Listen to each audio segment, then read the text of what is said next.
Hello and welcome to Minute to Master, where you can master a skill in 60 seconds or less. Today's topic is creating a group in Google Groups. So let's get started. Okay, first up is to have a new browser tab open, and then I'm going to go to groups.google.com.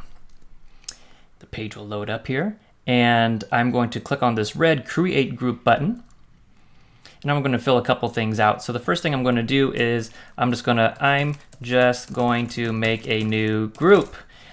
That'll be the name of my group. My group's email address will appear on that second line. You can add a group description if you would like. You can change the group's primary language. I'm just going to keep it as English for right now. The group type, there are 4 options. I'm just going to keep it as an email list. And finally, basic permissions. I'm just going to keep all of the defaults because you can always change those later when you're done. And I'm going to hit create.